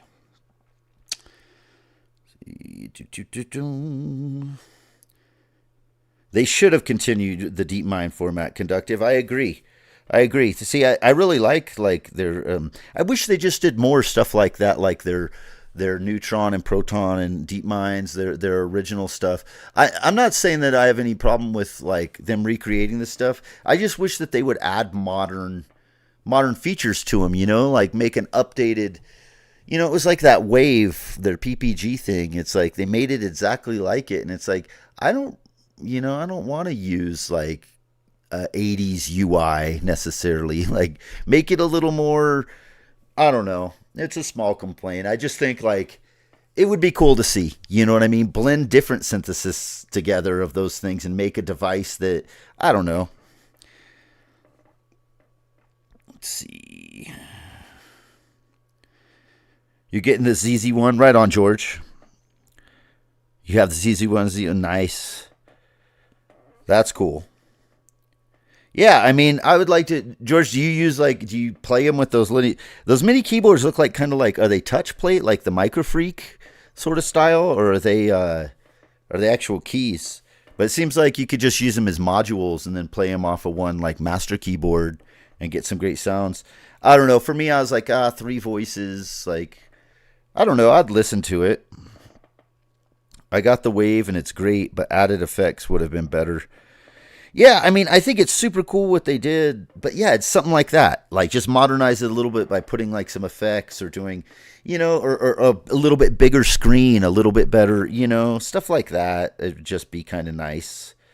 Uh, you know, um, what am I? Just like making your life better enhancements. I'm not saying that right. See, I just found out. Using MPC expansions. I've just found using MPC expansions and Masada MPC cycle kits, AJ Hall drum packs, multi-drug dry wet, yurt rock, beat betcha, etc. All the drums I could ever need. Awesome, Vapors. Yeah, Masada makes some really cool shit. Really cool dude. Yeah, there's so many. MPC, you can get so many sounds, so many different drum sounds. Phase distortion. Appreciate it, guys. I forgot. I've never used phase distortion synthesis, so I'm not familiar. No, I haven't yet on the TR-1000. No. I opted to wait on the Live 3. Actually, you did, huh? I just honestly don't see how it will benefit me for the time being. Maybe in the future when everyone's done beta testing. Dude, that's exactly the conclusion I came to. I was like, and I want to see the X when they release the X, as we've talked about this before. But good for you, man. I mean, it wouldn't bring very much with what you already have at all. I know you have a collection of almost all of them, but I don't know. I could see like, yeah, I haven't heard a whole lot about bugs or anything on this, which is surprising, knowing Akai and any new firmware updates, new OSs usually is like riddled with problems in the past anyway, so it's kind of cool that we haven't heard that. Which I think is, phases, which you think is a bit of a misnomer, like phase distortion doesn't really represent what it is. Let's see. But what the hell was linear arithmetic? Yeah, I don't know. Yeah, there was when I looked at it, I was like, well, I don't know what that. I was gonna look it up too. Omnisphere, the new Omnisphere 3. Yeah, people are hyped on that. I watched a little bit. I've never been an Omnisphere user, but I think it's super cool. They dropped a new one. I know it's a big deal to a lot of people. Minis are something I'd buy my nephew as a present. Hey, what's up, Space Capsule? How you doing? Yeah, I could see like for sure. Like that's kind of what I was thinking about the new Teenage Engineering knockouts and those little sampler things is like something for like. But I could see also just using them as sound modules. They're cool. What are they? They're only like $100 or something, right? Or $200. Yeah, Omnisphere 3 dropped. Yeah, for Vapors. I watched a little bit. It does sounds really, really good. The mutations are so inspiring. I didn't get that far into it. I just kind of watched the beginning little sound demo. I've never used it, but I know like it's a staple in production and the community of producers and professionals. So pretty cool. Use the minis as modules. Yeah, George, I could totally see that. That would be that's how I would use them if I got any. I'd say the Poly D has a lot of updates to the Mini Moog. Okay, MIDI USB, sequencer, onboard effects, paraphonic, and an additional oscillator. Okay, yeah. Good point. I haven't used the Poly D. And there are, even on my 2600, there's updates, from the original. Like, I think there's more waveforms on the oscillator. There's MIDI. There's a few quality of life. That's the term I was going for. There's some quality of life improvements. So yeah, I would agree with you there. I mean, just adding MIDI is huge on these old things. A lot of these anyway. Let's see. House. Into house, baby. Secondhand Behringer, especially the modules, are dirt cheap. Bought a few. Hey, Polymused. How you doing? Yeah, yeah, you can. I mean, used Behringer gear is definitely affordable. Waiting on the X. That's what I told Viral Beats. That's. I want to see if they're gonna do a huge improvement on the MPC X. Because like I said, like with that Pro Pack, the XSE, it's a beast right now, and that 3.6 is running really really nice on my MPCX SE. So I mean, having the articulations, that new reverb, and the clips, I'm like, I'm good. I don't really, because I don't produce my entire songs in my MPC. If I did like everything in the MPC, then the Live 3 would probably be a no-brainer. That's why I think it's like perfect for someone like This World Needs a Hero. People like that are using it like as a crafting their entire song in it. That's just not my workflow with MPC. I use it for drums a lot. I use it for samples. I use it for MIDI to control as a controller for a bunch of other outboard gear is, like the main thing that I like to use it for. So I don't see, and the benefits of, like I said, of just going directly in USB audio and stuff, like a lot of the pads, it's just not enough for me. Not enough. Let's see. Yeah, definitely waiting on, yeah. Let's see. Chase, what's up, Banana Rider? That Chase Bliss shirt goes hard. Hell yeah, man. I'm stoked on it. Waiting on that pedal, dude. I got in, I think, 2 days after they did the cutoff by month. So there's no telling. It's November or December. So I don't know how many. I think this was like their largest small batch. More people jumped on this small batch than ever before. So they said they'll get it before Christmas. So that'd be cool. Little Christmas present. Let's see. Hey, what's up, Cresthead? Thanks for joining in. Most of my Behringers are used that I got for cheap. Bought all of them way underpriced. Nice, George. That's what's up. Let's see, need to run. Hey, I seen the Body Electric. Thanks for coming by. I'm going to be taking off here in just a little bit myself. Yours, the special weekend. Let's see. You mean... Oh, you guys are talking. Let's see. Trying to get caught up. OD just because Poly D needs it. There's overdrive just because it needs it to emulate a Moog's power. Is that what you're saying, Banana Ray? Let's see. Polymused. Oh, did I say hey to Polymused? I think I did. If not, hello again. I really appreciate all you guys jumping in on this impromptu gear stream. I was kind of hyped. I got up this morning and I had gotten word the Hexdrums were going to drop for a pre-order through a little birdie. Had whispered in my ear that was going to happen. And that's one I've been waiting to see. I really wanted to see what it was all about. As I said, I'm a big Erica Synths fan. So I was like, damn, another drum machine. I wanted to check it out. I was a little underwhelmed. I can't lie. It was not. I think it's super cool, but it's not something I'm rushing out to get. But so I thought, with all the other stuff, jump on and see. Boom, boom, boom, boom. MPC Live 2 is peak. Love the MPC 1 having battery and speakers. That's badass. You know what? I wonder if they do a new MPC 1, because I really liked the MPC 1 better than I had the Live 2 for a bit, and I liked my MPC 1 better, and I got rid of the Live 2 because I found out I'm not a guy that goes outside to make beats and stuff. Not my style. Nothing wrong with doing that. It's just not. I work in the studio when I cook, and I like to hook up all my other devices. Like I said, I don't make my beats, my songs, my stuff all in one box on the MPC. But I love the MPC 1. I loved the format of it. I still have my original MPC 1 with 2.15. I keep 2.15 on there just because sometimes I like to return to that older workflow.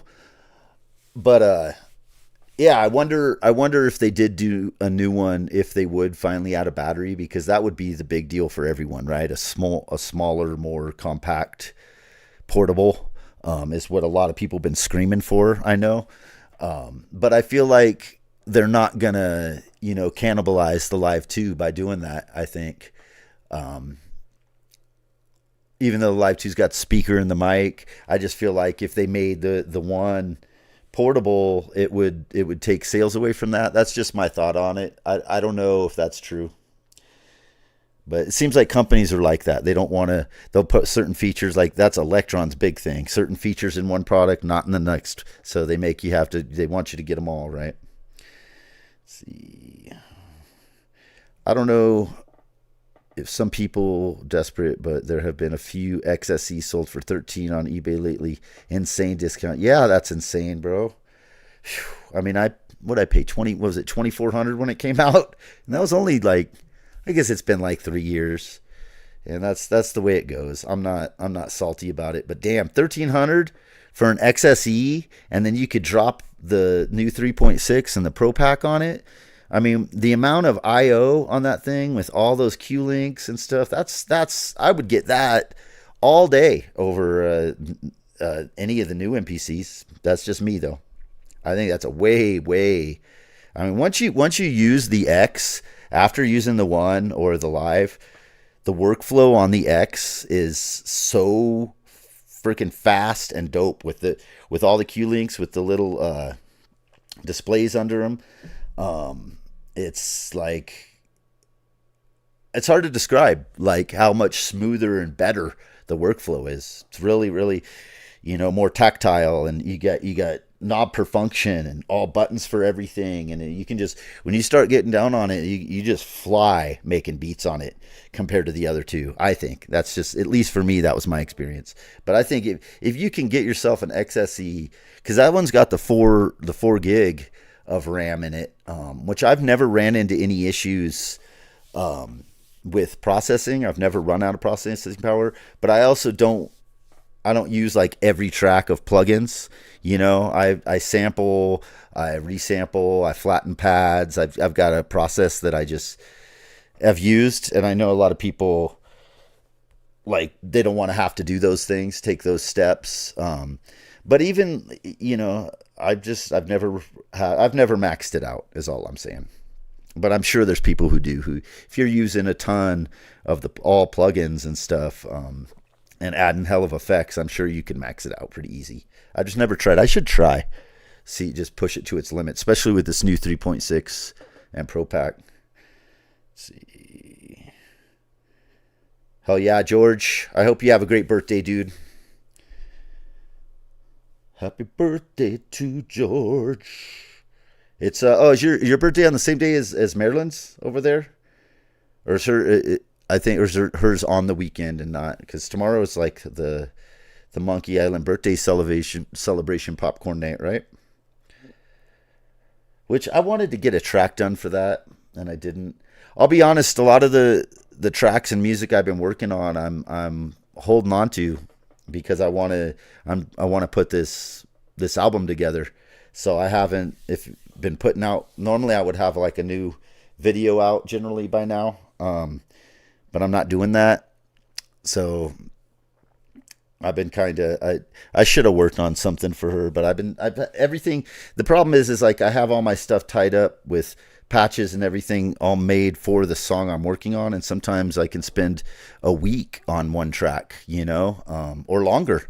There's some that have been like 2 weeks of working, depending on how much time I've had or my motivation and how inspired I felt. But so I can't just like rip things apart and restart without screwing up, like, because I've the patch bays and everything. It's like a big deal to start another song or do another thing. Would be like when I'm in the middle of something. Let's see. Are test equipment filters inherently better than Eurorack filters? Inherently better. I would say they're different. I don't know if I'd go as far as to say better, but I think they definitely have a different sound, different texture, different kind of resonance. When you ping them, it's, you know, now I don't have a whole lot of Eurorack filters, but I do have a lot of like synth filters and semi-modular filters. But you know what? I have a huge walled filter bank of test equipment filters. And as I get closer to completing this new version of the End of the World machine, I was planning on I'm going to do some videos on like ways to sequence this stuff, ways that I like do different equipment and stuff. And the filters are going to be a huge part of it because there's so many different, you know, there's brands that are different. And like the difference between like a Kronheit 3103, which is like a really surgical filter, you know, it's not really necessarily musical. It's more like surgical. You can just like really cut out frequencies, and you know, it's got high pass, band pass, low pass, compared to like say a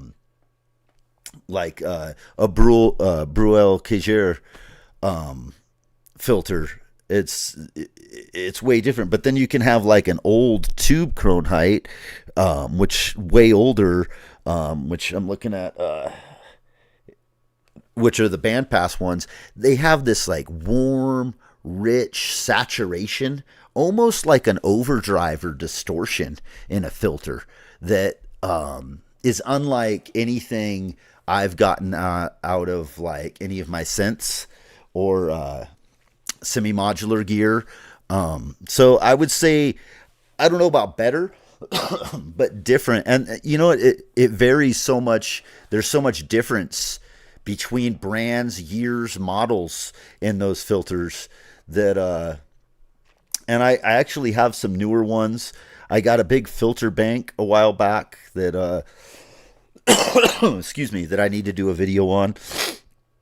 But yeah, I'll definitely, follow. I'm going to be doing some videos, and I'll talk about that, and maybe I'll do some comparisons with, like, say, a traditional Moog ladder filter or a Steiner Parker, or you know, the different types that I have in my studio filters. But that's a great question.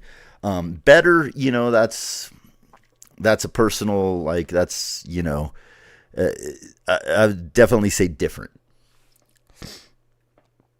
Let's see. Cutter George. Hey, thanks, Thomas. Thank you. Appreciate you coming by. Hey, GearTube. How you doing, man? Thank you for joining in. I'm gonna be stopping here shortly. Hey, check out the Hans Volt video on new pedal he found. It's sick, dude. I saw that last night. I was lurking in there last night. I told him at the end I was just kind of hanging out. I had it on the TV, so I wasn't in the chat, but I jumped on at the end. That was, yeah, that the Hotone. Hotone Verbera. Hotone. No, that one, it's Hot One, right? That thing sounds amazing. No, Hans Volt's been killing it with the videos, dude. Did you see the one yesterday morning of like the abandoned mall underground, like the creepy horror? He did like this whole sound effect and horror movie. It was absolutely amazing. Like Hans Volt's so dope, such a talented dude.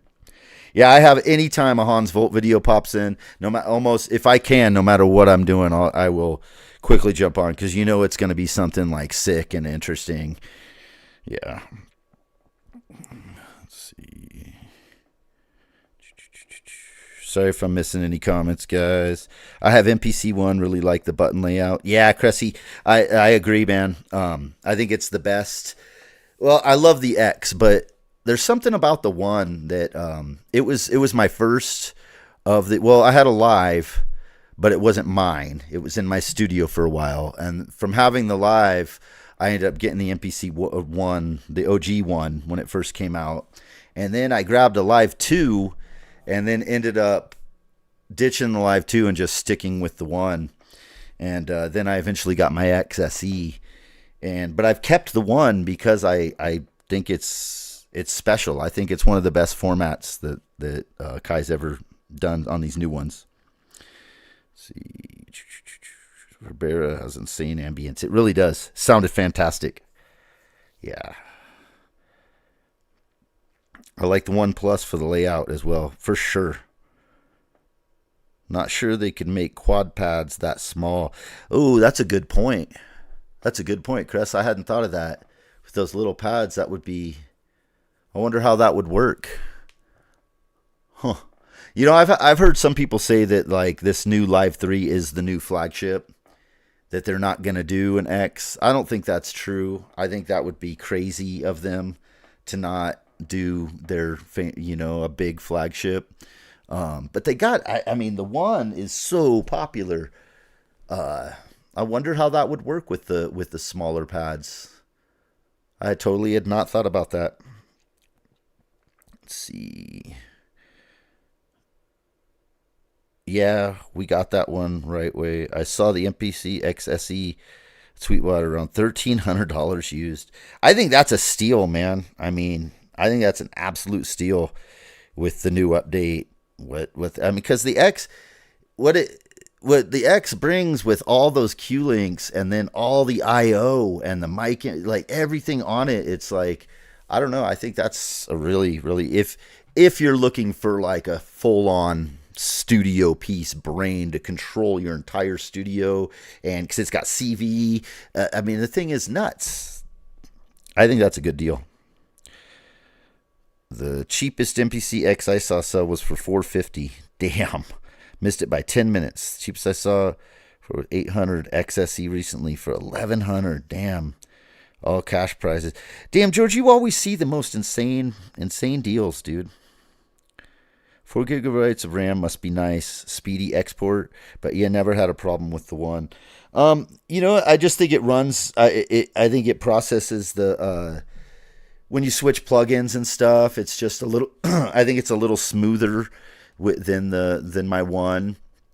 I don't really export stems, Banana Rider. I use the individual outs or 2-track stereo to go into outboard gear, and then use that.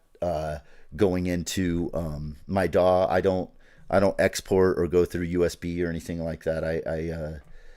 I like to use the individual outs, and or on the MPC One I'll stereo out, but I'll go to like generally like into the analog heat, or I'll go into the SP404 MK2 and then into my electron analog heat, and then sometimes, depending, on the individual outs, I'll go into preamps and compressors. Sometimes I go into other mixers and stuff to use, because I like some of the mixers on some of the EQs and stuff on my analog mixers, and the preamps on them, just to get like different color and sound depending on the beat and the thing I'm working on.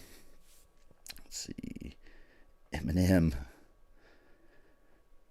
Get your album on Bandcamp when you do, and maybe add physicals. I'd like to, Chris. I mean, that's the plan. I'd love to do vinyl. I think doing cassette tapes and vinyl would be what I'd like to do. I don't know about CDs, maybe. But yeah, definitely it'll be available online.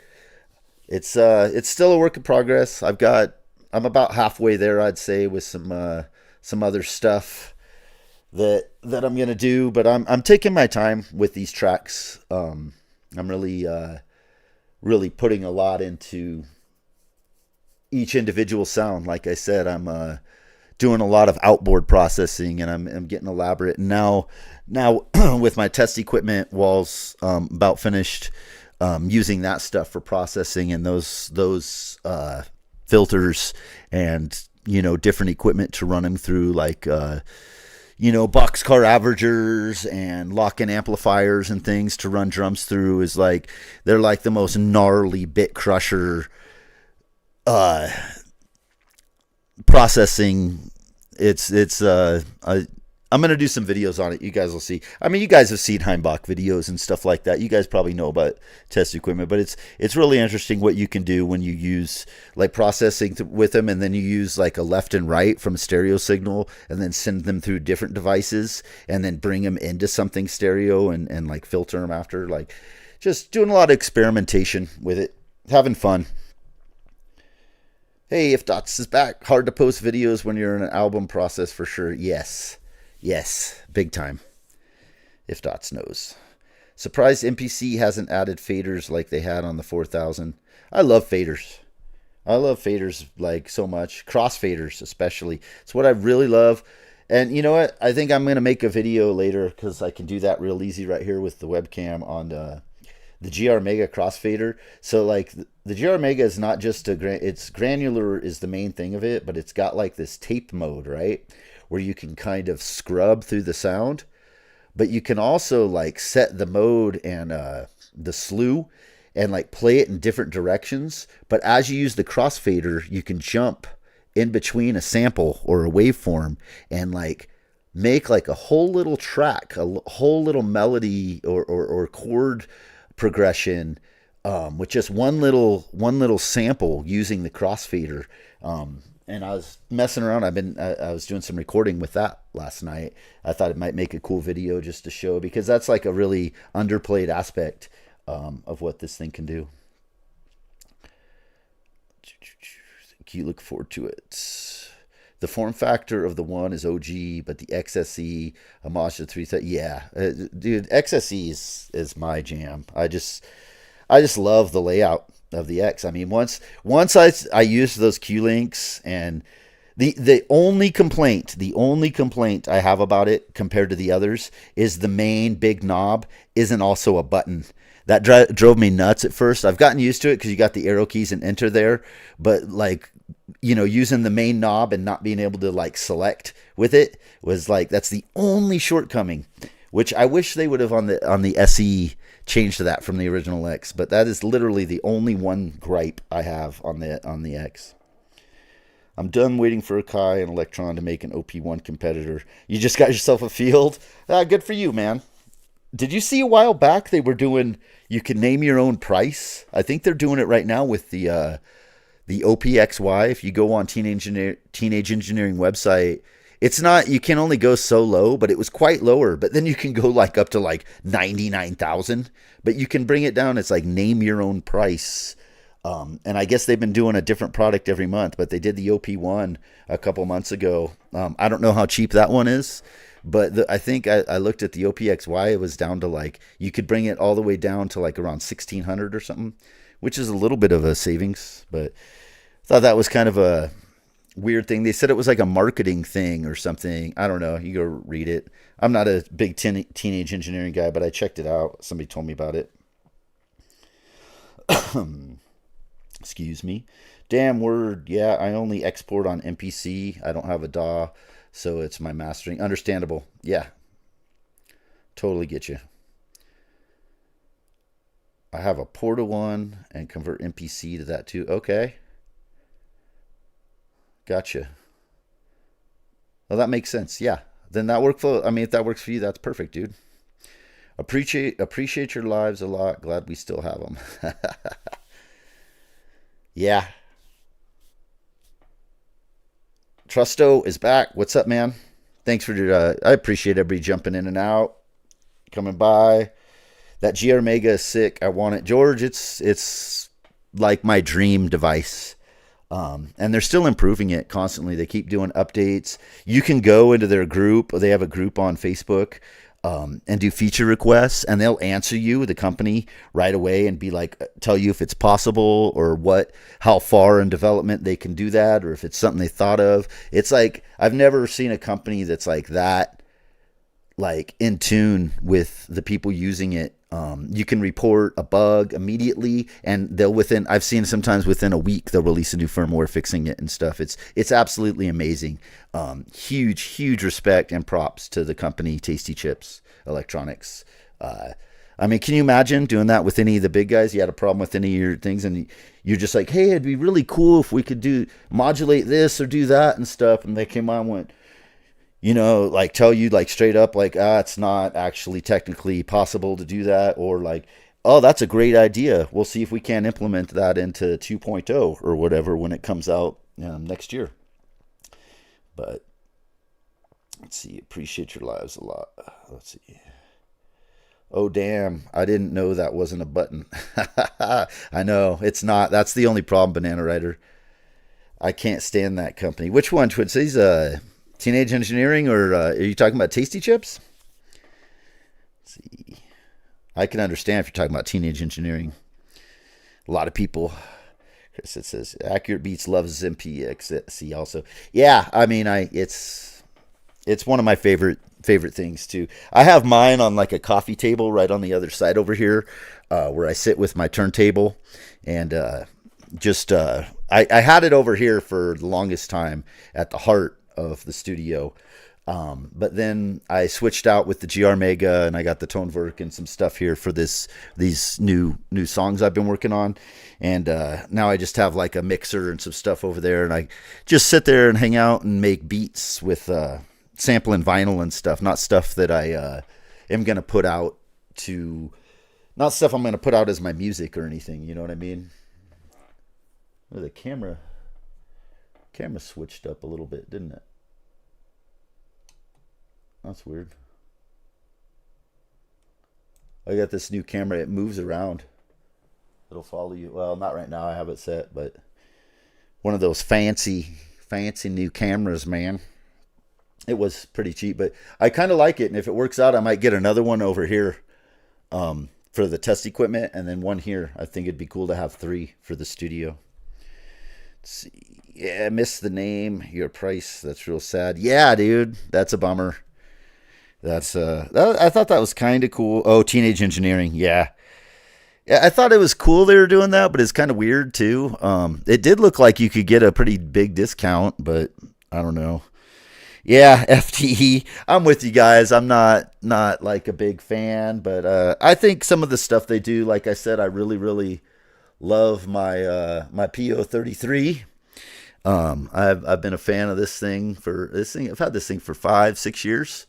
And it's a great little on-the-go little beat maker. But yeah, some of the stuff they do. But hey, some people love what their stuff.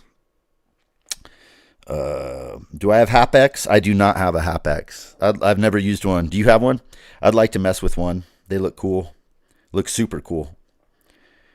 Teenage Engineering made my KO on EP133. I fucking love that box. And also 2 pocket operators. I'm not so sure on their high price stuff, but those I have are ace. And see, that's a lot of people I know that I respect love those little KOs.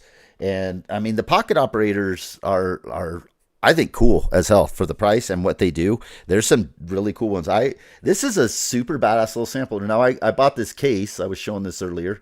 I bought this little MPC style case, but. Yeah, as a company, I don't know. Some of the stuff they do seems kind of whack, selling a table and for a bunch of money, and I don't know. The form factor. I used to want a OP1, but I don't know. The price of those things have just been like, I don't know. But hey, if GearTube is stoked on his OP1 field, then I'm stoked for him. Wonder if the upcoming, let's see, Audio Pills Bad Gear Troll of TE. Yeah, Crest, those are cool. I was talking earlier about Eddie Leonard. If you follow, he's a great, does really cool videos making beats. Uses a lot of vintage old samplers, and for a while he was using 2 of those, the KO 13, the EP 133s, the big ones, and just making some really dope stuff on them. And I've seen some other people that I really respect using them. So whatever, to each their own. I'm not a big fan of everything they do, but I do like the little pocket operators. I think they're cool. Wonder if the upcoming Vermona drum ding will be the nice middle ground between Hexdrums and TR-1000. Are they releasing a new one? I haven't seen that. Man, what'd you think of the Hexdrums Twin Cities? I was kind of, did you mention earlier you were, I wasn't very blown away by it. I kind of feel like they really screwed the pooch dropping it right now, right after the TR-1000 and the Live 3. Just really bad timing to drop a drum machine. Now, if it would have been like a little bit lower, like 1,000 to 1,200, I think they could have really hit a sweet spot there. But being that it's like right around the price of a freaking MPC Live 3, that's going to be a hard sell for a lot of people. Now, it is analog, so for those that matters, that's going to be a big deal. But mostly analog. What is it, like so many tracks or voices or whatever it is on there, or analog, and then I think you get up to 10 samples.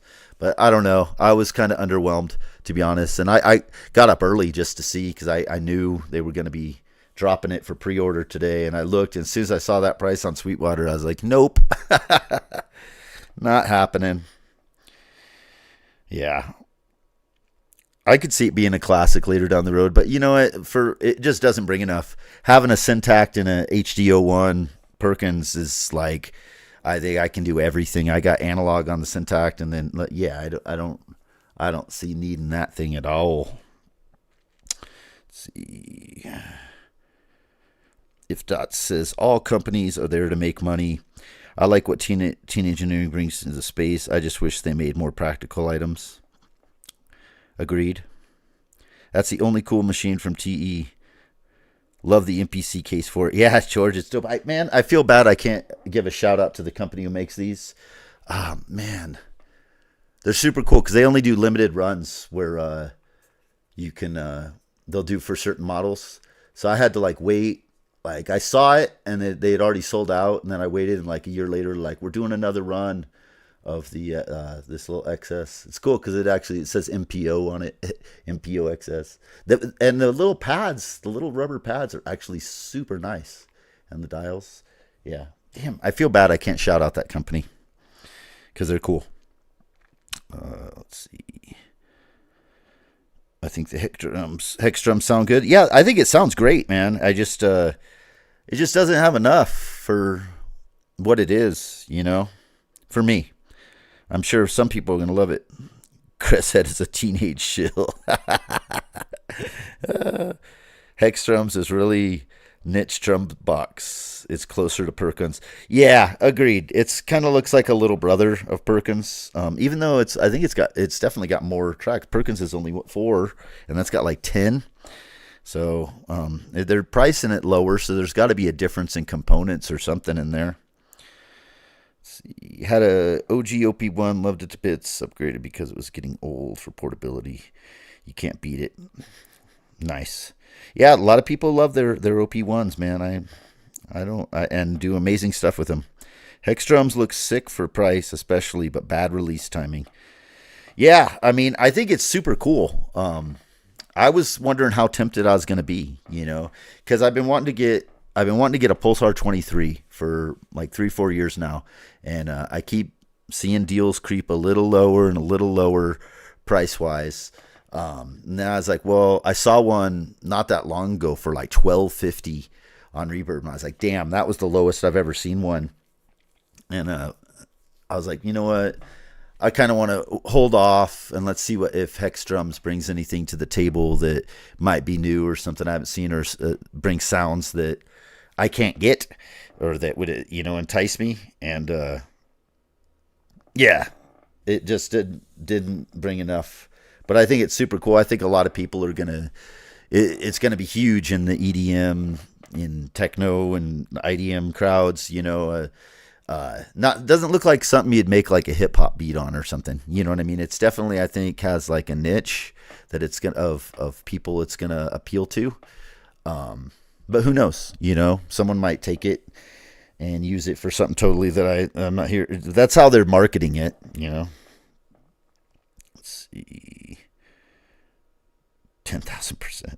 Eddie Leonard using 2KO samplers was dope. Yeah, Eddie is the shit, man. If you guys don't know Eddie Leonard, he's been follow my channel. I've been following him since he kind of for years, since he was his channel was small, and he's so dope. His videos, the production on him, what he does, I highly suggest go check out Eddie Leonard. Super, super great vibes on his videos, and just awesome. Really, really nice guy too. These companies are competing with each other. I actually like it, giving the consumer a choice on where to spend their money. I like it too, George. I mean, what a time to be alive with all these choices and what this gear can do. It's freaking amazing.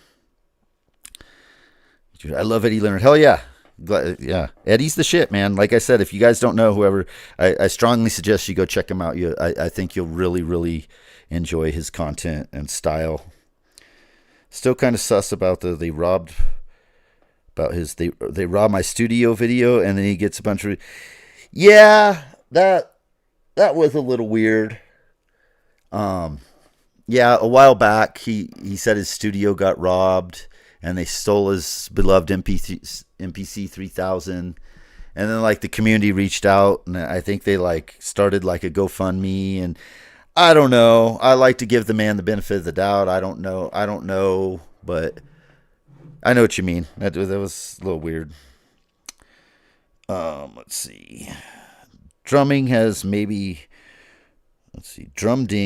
one analog voice, but you can sample it and plug it in your own samples, and has that kind of classic button layout. You can save preset or whatever. It might have more voices than one analog. Drum ding, huh? But I forget.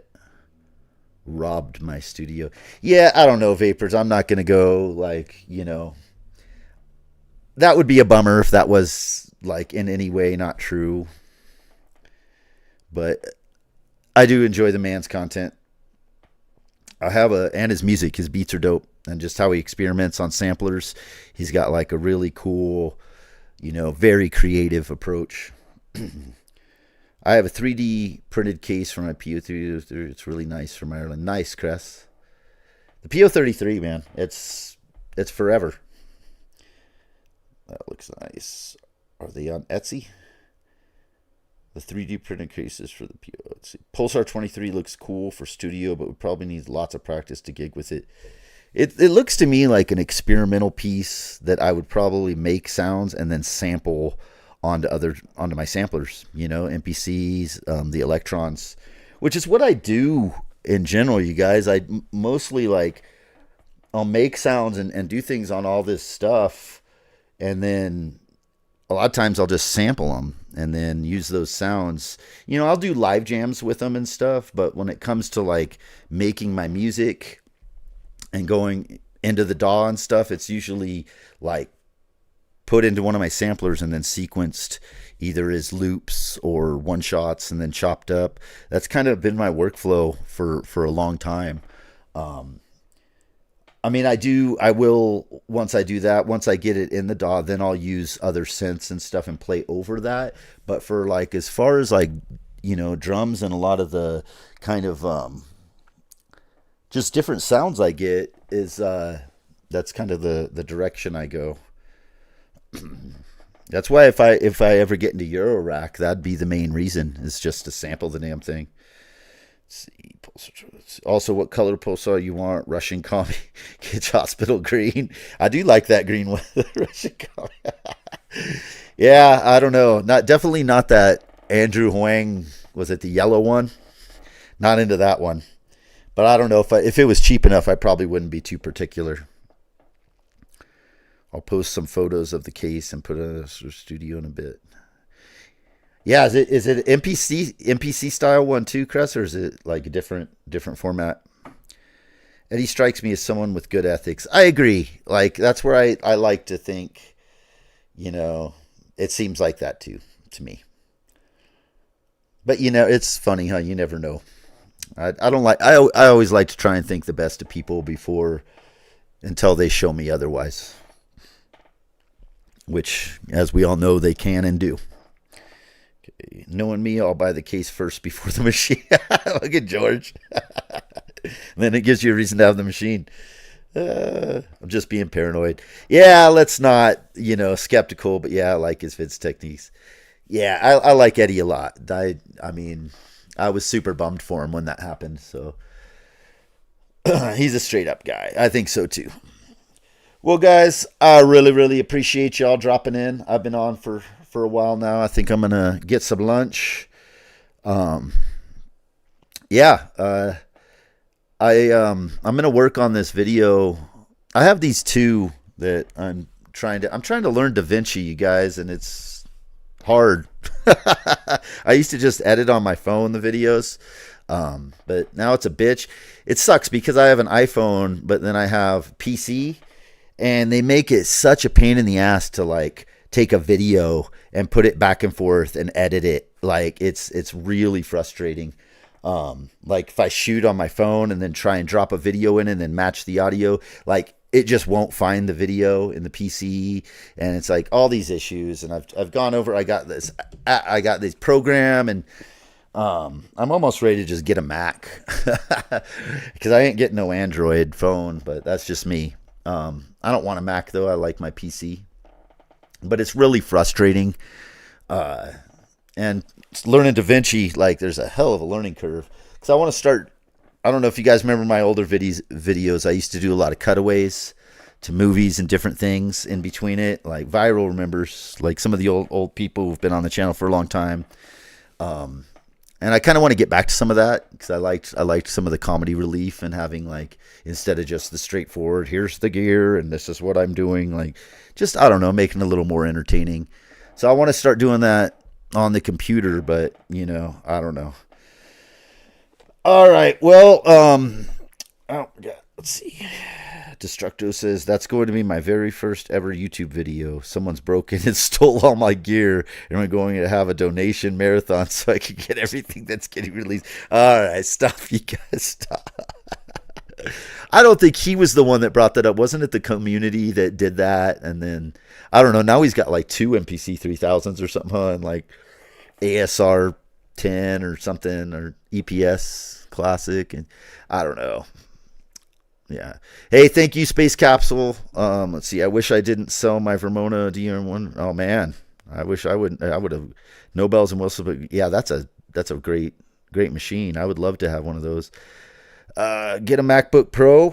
Yeah, that's what I'm thinking about. Just getting one for my music and videos. I'm gonna look into that. Let's see, you got my first T product, the Pocket Operator, but still waiting for my case. Think this is the same guy y'all are talking about. Yeah, it was the community. Yeah, I thought so, Destructo. That's funny. That's your very first video. Guys, they came in and stole fucking every NPC, your roads. When Destructo's got some dope shit. Let's see, scared I'm going to break this thing before it gets here. Oh, shit. It is, yeah, I highly recommend the case, Banana Rider. Friend of yours started GoFundMe. All right, guys. Well, I really, really appreciate you. GearTube, Banana Rider, Destructo, George G's. Happy birthday, brother. Twin Cities Oxygen, Space Capsule, The Vapors. Who else we got here? Cresshead. Had a bunch of people jump in. We had Trusto, If Dots. Appreciate you coming in. I don't want to miss anyone. Let's see. Banana Rider, if I didn't mention you. Comestic. Let's see. Viral Beats. The man, the myth, the legend. Let's see. GearTube. Thomas Sean was in. We had, I know we had the Crazy Wabbit. And we had This World Needs a Hero. Polymused. Let's see, who else did we have in? We had Space Capsule. Thank you, sir, for being in here. I Sing the Body Electric. Conductive. Let's see. Who am I missing? I don't want to leave anyone out here. DJ Wojtek. That's right. If Dots, I'll see you tonight. I'm sure at Noir, and some of you guys in the Noir stream. I'm going to try and be there. Noir himself, the man, was in here. What an honor that is. Tactical MIDI, Tripwell, said Thomas. Did I forget? I don't want to forget anyone here. It looks like I think that's it. I really appreciate you guys. I hope everyone has an awesome weekend. And yeah, thanks again, guys. You guys be good to yourselves. Remember PMA all day, every day, that positive mental attitude. Don't let the bullshit get you down. Don't let the haters and the naysayers ruin anything for you. Remember, for every lousy human being out there, there's 10 super good ones. It's just that the lousy ones are sometimes the loudest. And don't let them bum you out, you know? All right, love you guys.